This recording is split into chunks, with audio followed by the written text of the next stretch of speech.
Hello guys, welcome to Shete science.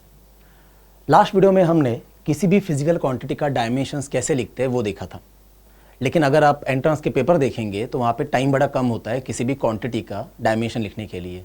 तो आज हमें इसका शॉर्टकट देखना है कि हम कम से कम टाइम में किसी भी क्वांटिटी का डायमेंशन कैसे लिख सकते हैं।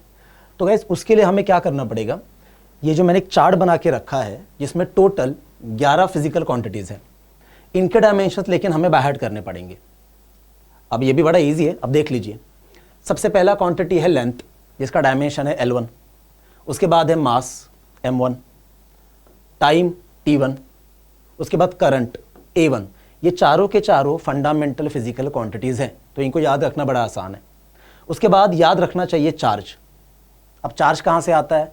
सो current is equal to charge upon time, so charge is current into time, इसलिए इसका डायमेंशन है ms0 ls0 t1 a1। उसके बाद एरिया, एरिया का डायमेंशन है ms0 l2 t0। ये बड़ा आसान है, किसी भी एरिया का यूनिट है मीटर स्क्वायर, इसीलिए L2 आता है।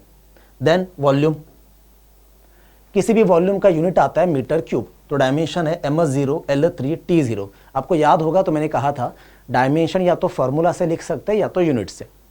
अब इनको याद करने के लिए आप एक काम कर सकते हैं, इनको अलग अलग ग्रुप में डिवाइड कर सकते हैं।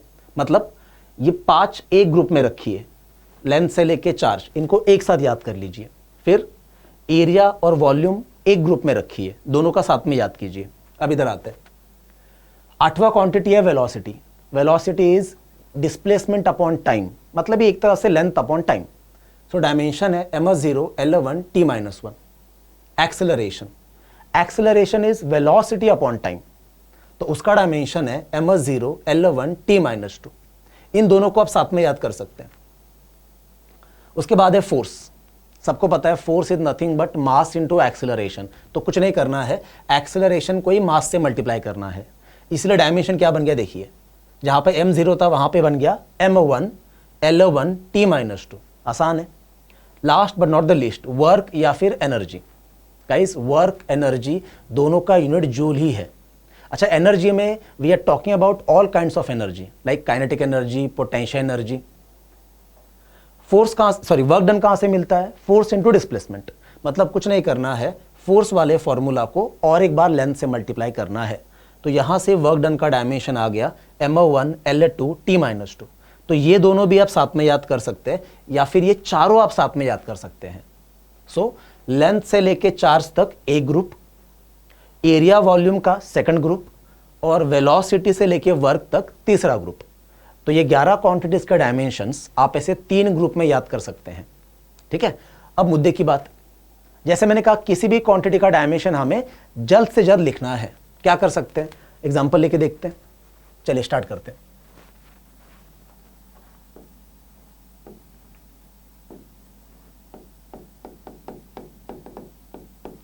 अब एग्जाम्पल के लिए हमें कोई तो फिजिकल क्वांटिटी लेनी पड़ेगी। ठीक है, वैसे फिजिक्स में तो ढेर सारे क्वांटिटीज है, हम कोई भी क्वांटिटी ले सकते हैं, लेकिन एक क्वांटिटी में लेने जा रहा हूं। लेट्स से हमें लिखना है इलेक्ट्रिक फील्ड इंटेंसिटी का डायमेंशन। तो स्टेप नंबर 1 हमें क्या पता होना चाहिए? उसका फॉर्मूला पता होना चाहिए। अब इलेक्ट्रिक फील्ड इंटेंसिटी का बेसिक फॉर्मूला है फोर्स अपॉन टेस्ट चार्ज। अब फॉर्मूला लिखने के बाद आपको क्या चेक करना है कि फॉर्मूला के RHS में जो क्वांटिटीज है क्या वो हमारे 11 के चार्ट में है?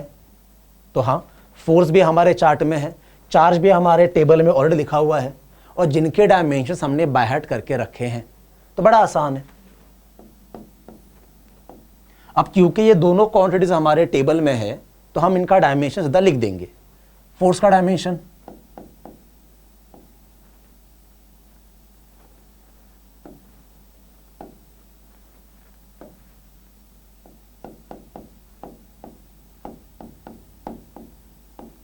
कैसे देख लीजिए, फोर्स का dimension m1 l1 t-2 upon charge का डायमेंशन।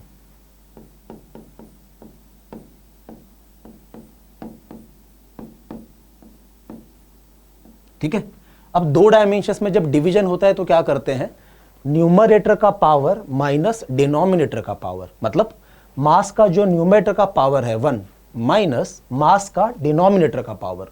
उसी तरह से लेंथ टाइम और करंट के लिए करेंगे। तो गाइस फाइनली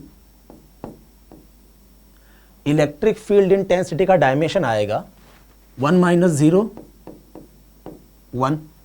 लेंथ के लिए देखिए 1 - 0 फिर से 1।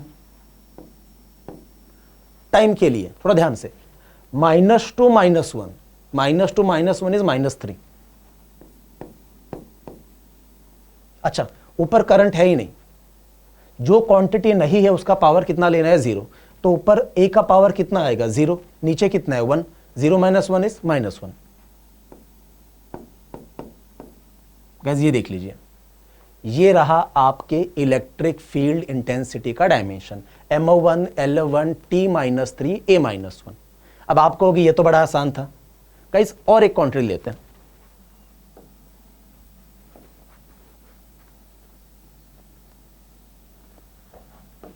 मान लीजिए गाइस हमें रेजिस्टेंस का डायमेंशन लिखना है R का।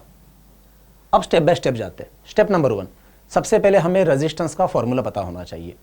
अब वैसे तो रेजिस्टेंस के बहुत सारे फॉर्मूले हैं, लेकिन ओहम्स लॉ का इस्तेमाल करते हैं। हम सबको पता है V = IR, सो R = V/I। तो ये देखिए रेजिस्टेंस R = V/I, फॉर्मूला लिख दिया। अब जरा चेक करो कि इसमें से कौन कौन से क्वांटिटीज हमारे टेबल में प्रेजेंट है जिनके डायमेंशंस हमने बाय हार्ट करके रखे हैं।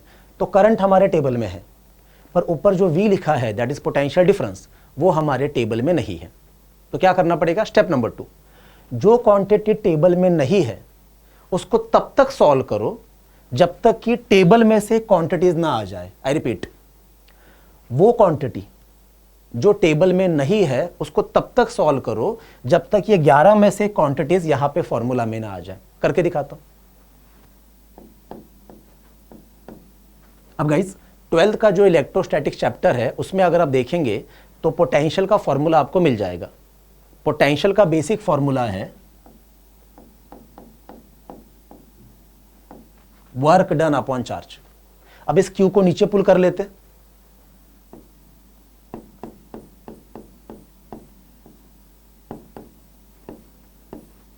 तो गाइस ये देख लीजिए, रेजिस्टेंस का नया फॉर्मूला बन गया work done upon charge into current.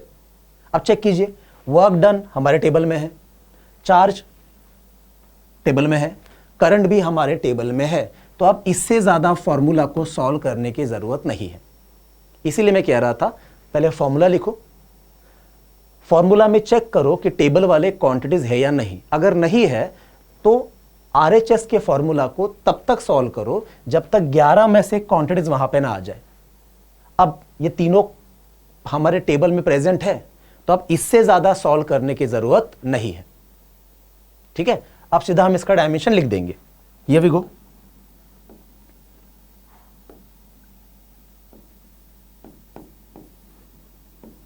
ऊपर क्या है? Work done. वर्क डन का डायमेंशन यहां पे लिखा हुआ है।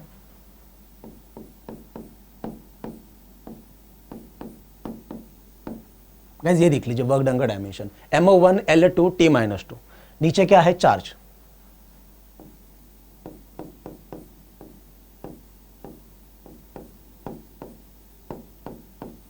ये रहा चार्ज का डायमेंशन, अभी थोड़ी देर पहले भी लिखा था MS0 LS0 T1 A1 into क्या है? Current. Current is a fundamental quantity. Current का डायमेंशन है A1। अब बस इसको सॉल्व करना है। अब वैसे तो इसको एक स्टेप में सॉल्व कर सकते हैं, पर मैं आपको पूरा सॉल्व करके दिखाता हूं। बाकी सारा प्रैक्टिस का खेल है गाइस, जितना आप ज्यादा प्रैक्टिस करेंगे उतना आप स्पीड पकड़ पाएंगे। ठीक है, एंट्रांस में स्पीड एक्यूरेसी दोनों मैटर करता है। चलिए आगे बढ़ते हैं। अब न्यूमरेटर को जैसे वैसे कॉपी कर लेता हूं।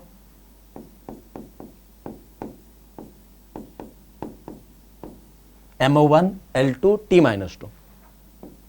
डिनोमिनेटर में देखिए दो डायमेंशंस का प्रोडक्ट करना है। प्रोडक्ट में क्या करते हैं? रिस्पेक्टिव पावर को ऐड करते हैं। मतलब मास का पावर मास के पावर के साथ ऐड करो, लेंथ का पावर लेंथ के पावर के साथ ऐड करो, एज सिंपल एज दैट। इधर मास का पावर कितना है? 0, उधर है ही नहीं, मतलब भी कितना है? 0। 0 + 0 0। इधर लेंथ का पावर 0 है, यहां पे लेंथ है ही नहीं, मतलब पावर 0। 0 + 0 0 अगेन। इधर टाइम का पावर है 1, यहां पे पावर है ही नहीं, मतलब 0 है। 1 + 0 इज 1। इधर current that is a, power is 1, वहां पे भी 1, 1 + 1 2। And guys now the final thing, अब दो डायमेंशन को क्या करना है, डिवाइड। अभी थोड़ी देर पहले कहा था न्यूमरेटर का पावर माइनस डिनोमिनेटर का पावर। m का पावर इज 1, डिनोमिनेटर में 0, 1 - 0 इज 1। लेंथ का पावर न्यूमरेटर में 2, डिनोमिनेटर में 0, 2 - 0 2। टाइम का पावर न्यूमरेटर में -2, डिनोमिनेटर में 1, -2 -1 -3। एंड करंट ए, न्यूमरेटर में करंट है ही नहीं, मतलब पावर 0, 0 - 2 दैट इज -2। तो गाइज ये रहा रेजिस्टेंस का dimension, MO1 L2 T - 3 A - 2। मैंने भी बाय हार्ट नहीं किया है, मैंने सी पे टेबल याद रखा है। और ये 3 स्टेप में आप किसी भी क्वांटिटी का डायमेंशन बहुत ईजी लिख सकते हो। पर हाँ, द लास्ट पॉइंट, किसी भी क्वांटिटी का डायमेंशन लिखने के लिए आपको उसका फॉर्मूला जरूर पता होना चाहिए। फॉर्मूला पता नहीं है तो फिर आगे बढ़ना मुश्किल है। So guys this is all about it. इसको फॉलो करेंगे तो डेफिनेटली आप किसी भी क्वांटिटी का डायमेंशन बड़े आराम से लिख सकते हैं। आप डिस्क्रिप्शन में देख सकते हैं, जो इसका पार्ट 1 वाला वीडियो है उसका लिंक वहाँ पे आपको मिलेगा। तो आप चाहो तो पहले वो वीडियो देख सकते हो, उसमें डिटेल में दिया है कि किसी भी क्वांटिटी का डायमेंशंस स्टेप बाय स्टेप कैसे लिखते हैं। और उसके बाद आप ये वीडियो फॉलो कर सकते हो जिसमें आपको शॉर्टकट मिल जाएगा। सो गाइज अगर ये वीडियो आपको अच्छा लगा तो प्लीज़ दोस्तों के साथ इसको शेयर कीजिए, क्योंकि उनको इसकी ज़रूरत हो सकती है। लाइक कीजिए, सब्सक्राइब कीजिए और जितना हो सके इस वीडियो को ज़्यादा शेयर कीजिए।